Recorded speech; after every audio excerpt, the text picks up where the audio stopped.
রাজ্যে ২১৬টি নতুন অঙ্গনওয়াড়ি কেন্দ্রের মধ্যে ৪৪টি অঙ্গনওয়াড়ি কেন্দ্র রিয়াং শরণার্থী শিবিরে তৈরি করা হচ্ছে। এছাড়াও পিএম জনমন প্রকল্পে ৭৭টি নতুন অঙ্গনওয়াড়ি কেন্দ্র চালু করা হয়েছে। ব্রু সেটেলমেন্ট এরিয়াগুলোতে সেগুলো তৈরি করা হচ্ছে। এই সমস্ত নতুন পরিকল্পনা ছাড়াও রাজ্যে ১০,২২২টি অঙ্গনওয়াড়ি কেন্দ্রের সার্বিক উন্নতির জন্য কেন্দ্রীয় সরকার পর্যাপ্ত অর্থ বরাদ্দ করেছে। বৃহস্পতিবার অঙ্গনওয়াড়ি কেন্দ্র সংক্রান্ত নানান কাজকর্মকে ঘিরে সাংবাদিক সম্মেলনে একথাগুলো বলেন বিভাগীয় দপ্তরের মন্ত্রী টিঙ্কু রায়।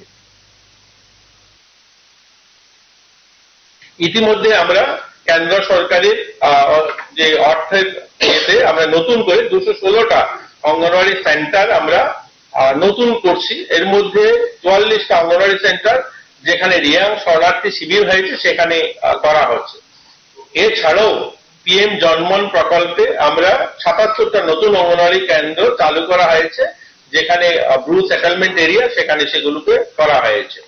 আপনারা জানেন এই ১০,২২২টি অঙ্গনওয়াড়ি কেন্দ্রের মধ্যে আমাদের রাজ্যে ৯,২১০টা অঙ্গনওয়াড়ি সেন্টার আমাদের বিল্ডিং রয়েছে, পাকা বাড়ি রয়েছে।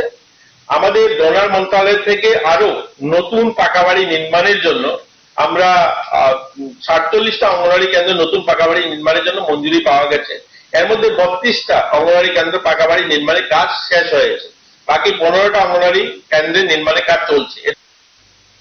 স্বর্ণকমল স্বর্ণবর্ষা ২রা জুলাই থেকে ৩রা আগস্ট। মেগা লাকি ড্রতে ২টি স্কুটি, লাকি ড্রতে ৬০টি স্বর্ণমুদ্রা, হীরের গয়নার মজুরিতে ৭৫% ছাড় এবং সোনার গয়নার মজুরিতে ২০% ছাড় থাকছে প্রতি কেনাকাটায় নিশ্চিত উপহার। এছাড়া যে কোনো হলমার্ক যুক্ত গয়নার সমমূল্যের হলমার্ক যুক্ত নতুন গয়না কেনার সুবর্ণ সুযোগ। স্বর্ণকমল জুয়েলার্স, আজই আসুন আমাদের আগরতলা এবং উদয়পুরের শোরুমে। শর্তাবলী প্রযোজ্য।